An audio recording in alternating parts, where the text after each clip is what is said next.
यह कहानी है कोमल चिड़िया की। कोमल चिड़िया बहुत गरीब होती है। वो अपने बच्चे टुक टुक के साथ रहती है। गर्मी का मौसम रहता है। बाहर बहुत गर्मी पड़ रही होती है और धूप भी काफी कड़क और तेज निकलती है। टुक टुक को भूख लग जाता है। धूप और गर्मी की परवाह किए बगैर कोमल खाना की खोज में निकल जाती है। बहुत दूर जाने के बाद उसे एक फल मिलता है। उसे चोंच में दबा के वो घर की तरफ निकल पड़ती है। इधर उसके पड़ोस में ही कालू और भूरी रहते हैं। वो दोनों बहुत ही लालची और बहुत ही शैतान होते हैं। अरे कालू जी, बहुत भूख लगी है, कुछ जाओ ना, बाहर से लेके आओ ना। नहीं नहीं, मैं नहीं जाऊंगा, बाहर बहुत गर्मी है और साथ ही बहुत धूप है, मैं नहीं जाऊंगा। फिर वो कोमल चिड़िया को उधर से गुजरते हुए देख लेती है। मिल गया खाना। खाना खाना कहाँ है खाना? वो देखो, कोमल चिड़िया खाना लेके जा रही है।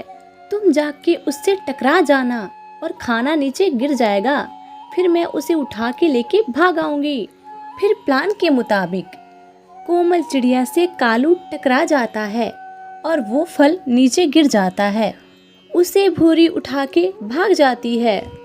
क्या कालू भैया देख के नहीं चल सकते क्या? पता नहीं मेरा खाना कहाँ गिर गया। तुम्हें पता भी है मैं कितना मेहनत से ढूंढ कर लाई थी। इधर ही गिरा होगा, ढूंढ लो। कोमल चिड़िया वो फल बहुत ढूंढती है लेकिन उसे वहाँ नहीं मिलता है। फिर वो निराश मन से घर को आ जाती है। अरे भूरी, वो फल कहाँ है? तुमने सारा खा लिया। अरे रे रे, इतने उतावले क्यों हो रहे हो? पूरा नहीं खाया है, आधा रखा है, लो। फिर कालू उस फल को खा जाता है। फिर वो लोग हर रोज यही करते हैं। कोमल चिड़िया का खाना छीन लेते हैं और खुद खा लेते हैं। वो लोग मेरा खाना छीन लेते हैं। आज मैं उस रास्ते से नहीं जाऊंगी, आज मैं इस रास्ते से जाऊंगी। भले ही ये लंबा पड़ता है लेकिन मैं इसी रास्ते से जाऊंगी। फिर वो दूसरे रास्ते से अपने घर चली जाती है। इधर कालू और भूरी इंतजार कर रहे होते हैं। सुबह से शाम हो जाती है लेकिन वहाँ कोमल चिड़िया नहीं आती है। अरे कालू जी, इतना लेट क्यों हो रहा है उसको? मुझे बहुत जोर की भूख लग रही है। अरे अरे, उसे दाना नहीं मिल रहा होगा, ढूंढ रही होगी। थोड़ी देर रुक जाओ, आ जाएगी। सुबह से रात हो जाती है लेकिन कोमल चिड़िया नहीं आती है। अब तो रात हो गई, अभी तक नहीं आई। कहीं वो हमें बेवकूफ बना के किसी और रास्ते से तो नहीं निकल गई ना? अगर ऐसा है तो उसकी खैर नहीं है। मैं अभी देख के आता हूँ उसके घर से। इधर कोमल चिड़िया अपने बच्चे के साथ वो दाना खा लेती है और फिर सो जाती है। फिर कालू कौआ खिड़की से देखता है कि कोमल तो अपने बच्चे के साथ चैन की नींद ले रही है। अच्छा, हमें बुद्धू बना के ये आराम से सो रही है, कल बताता हूँ। फिर अगली सुबह कोमल फिर से खाने की तलाश में निकल पड़ती है।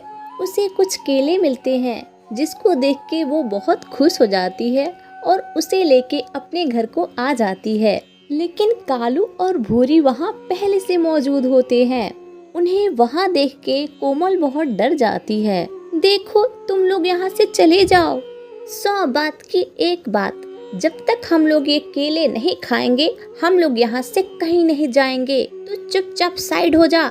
कोमल केले देने को तैयार नहीं होती है जिससे कालू को बहुत गुस्सा आता है और वो उसके सर पे डंडे से वार कर देता है। फिर वो दोनों केले खा के वहाँ से निकल जाते हैं।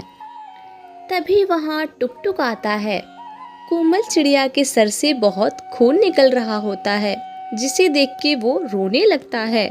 मत रो बेटा, हम लोग गरीब हैं और हम लोग कमजोर भी हैं, इसीलिए हमें कोई भी दबा देता है। मैं तेरे लिए खाना नहीं बचा पाई। फिर दोनों जोर जोर से रोने लगते हैं। माँ, मैं आपके लिए जंगल से औषधि लेकर आता हूँ। इतना कह के वो जंगल की ओर निकल पड़ता है। यह सारी घटना एक परी देख रही होती है। वह तुरंत एक बूढ़ी चिड़िया के रूप में आ जाती है और जंगल में टुक टुक का इंतजार करने लगती है। टुक टुक को कहीं भी औषधि नहीं मिलती है। जंगल में बूढ़ी चिड़िया को देख वो उनके पास जाता है। क्या आप किसी औषधि का पौधा जानती हैं? नहीं बेटा, यहाँ कोई औषधि का पेड़ नहीं है, लेकिन मैं तुम्हारी मदद कर सकती हूँ। मुझे अपने घर ले चलो। फिर टुक टुक उन्हें अपने घर को लाता है। वो कोमल चिड़िया का मरहम पट्टी कर देती है। फिर कोमल चिड़िया उन्हें सारी बात बता देती है। फिर वो बूढ़ी चिड़िया कोमल को एक बीज का थैला देती है और कहती है कि बेटा कोमल, ये केले का बीज है, तुम इसे अपने आंगन में लगा देना, फिर तुम्हारा भला ही भला होगा। इसके बाद कोमल अपने आंगन में उन सारे बीज को लगा देती है। जब सुबह दोनों सो के उठते हैं तो वो अपने आंगन में देखते हैं कि केले का पूरा बागान तैयार हो गया होता है। वो दोनों बहुत खुश होते हैं। फिर वो लोग उसमें से कुछ केलों को तोड़ के खाते हैं। वो बहुत मीठे और स्वादिष्ट होते हैं। थोड़ी ही देर बाद वहाँ पे कालू और भूरी आ जाते हैं। अरे कालू जी, ये क्या जादू हो गया? एक ही दिन में पूरा बागान तैयार हो गया। एक ही दिन में कोमल ने ऐसा क्या किया? खैर छोड़ो ये सब, आज तो मैं ये सारे केले खा जाऊंगी। हाँ हाँ भूरी, सारे केले खा लो। कोमल चिड़िया से डरने की जरूरत नहीं है। वो गरीब और कमजोर चिड़िया हमारा क्या ही बिगाड़ेगी। इसके बाद वो लोग केले को तोड़ लेते हैं और खाना शुरू कर देते हैं। जैसे ही वो लोग केले को खाना शुरू करते हैं, उनके पूरे शरीर में खुजली होने लगती है और वो दोनों कूदने लगते हैं। तभी वहाँ कोमल और टुक टुक आ जाते हैं। उन्हें ऐसे कूदते हुए देख के वो बहुत हंसते हैं। अरे हंस क्या रही हो? तुम्हारे केले बहुत खराब है, इससे तो पूरे शरीर में खुजली हो रही है। अभी तो हमने एक केले भी अच्छे से नहीं खाए, तुम्हारे सारे केले खराब है।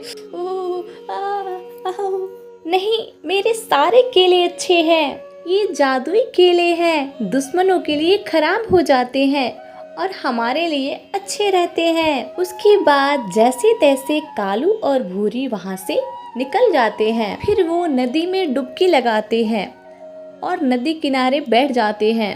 अरे कालू जी, मैं नहीं जाऊंगी आज के बाद। ये खुजली तो अभी भी हो रही है। हमने कोमल के साथ बहुत बुरा किया है, उसी का अंजाम है ये। मैं नहीं जाऊंगी अब। तुम सही कह रही हो, मैं भी नहीं जाऊंगा। ये तो अभी भी खुजली हो रही है। ये हमारे कर्मों का ही फल है। आज के बाद हम लोग किसी को नहीं सताएंगे। कालू और भूरी को सबक मिल जाता है। इसके बाद वो लोग किसी को भी परेशान नहीं करते हैं। इस कहानी से हमें ये शिक्षा मिलती है कि किसी को भी कमजोर समझ के नहीं सताना चाहिए, क्योंकि एक छोटी चींटी भी चट्टान जैसे हाथी को खत्म कर सकती है। यहीं पे इस कहानी की समाप्ति हम लोग कर देते हैं। अगर आप लोगों को ये वीडियो अच्छा लगा हो तो प्लीज़ इसे लाइक करिए, हमारे चैनल को सब्सक्राइब करिए और इस वीडियो को ज़्यादा से ज़्यादा शेयर करिए। Thank you. हम लोग फिर मिलेंगे एक नई कहानी के साथ। तब तक के लिए राम राम।